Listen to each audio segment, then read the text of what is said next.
ओम।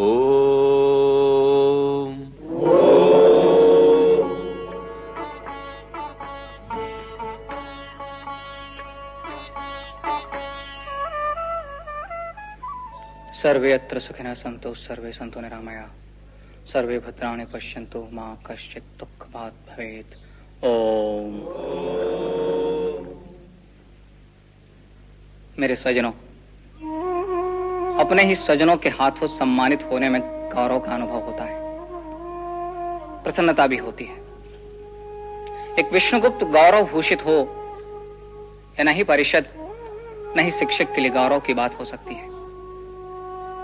शिक्षक व परिषद तो गौरव भूषित तब होगी जब यह राष्ट्र गौरवशाली होगा, और यह राष्ट्र गौरवशाली तब होगा जब यह राष्ट्र अपने जीवन मूल्यों व परंपराओं का निर्वाह करने में सफल व सक्षम होगा, और यह राष्ट्र सफल व सक्षम तब होगा जब शिक्षक अपने उत्तरदायित्व का निर्वाह करने में सफल होगा।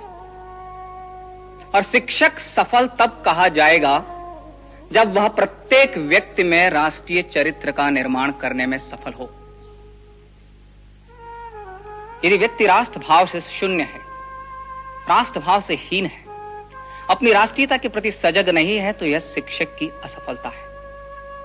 और हमारा अनुभव साक्षी है कि राष्ट्रीय चरित्र के अभाव में हमने अपने राष्ट्र को अपमानित होते देखा है। हमारा अनुभव है कि शस्त्र से पहले हम शास्त्र के अभाव से पराजित हुए हैं। हम शस्त्र और शास्त्र धारण करने वालों को राष्ट्रीयता का बोध नहीं करा पाए, और व्यक्ति से पहले खंड खंड हमारी राष्ट्रीयता हुई। शिक्षक इस राष्ट्र की राष्ट्रीयता व सामर्थ्य को जागृत करने में असफल रहा। यदि शिक्षक पराजय स्वीकार कर ले तो पराजय का वह भाव राष्ट्र के लिए घातक होगा।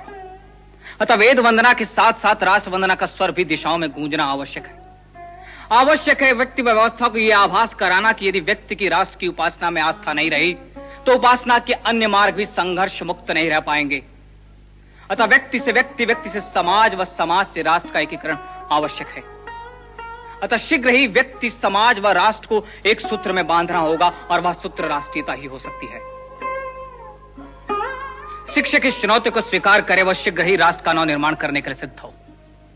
संभव है कि आग के मार्ग में बाधाएं आएंगी, पर शिक्षक को उन पर विजय पानी होगी, और आवश्यकता पड़े तो शिक्षक शस्त्र उठाने में भी पीछे ना हटे। मैं स्वीकार करता हूं कि शिक्षक का सामर्थ्य शास्त्र है, पर यदि मार्ग में शस्त्र बाधक हो और राष्ट्र मार्ग के कंटक सिर्फ शस्त्र की ही भाषा समझते हो, तो शिक्षक उन्हें अपने सामर्थ्य का परिचय अवश्य दे।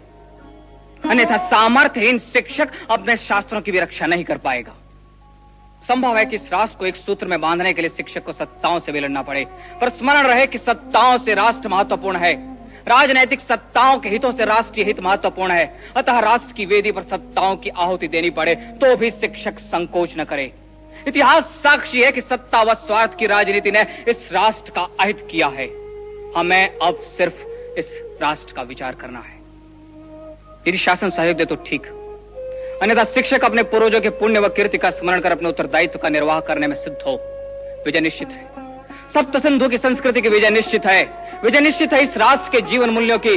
विजय निश्चित है इस राष्ट्र की।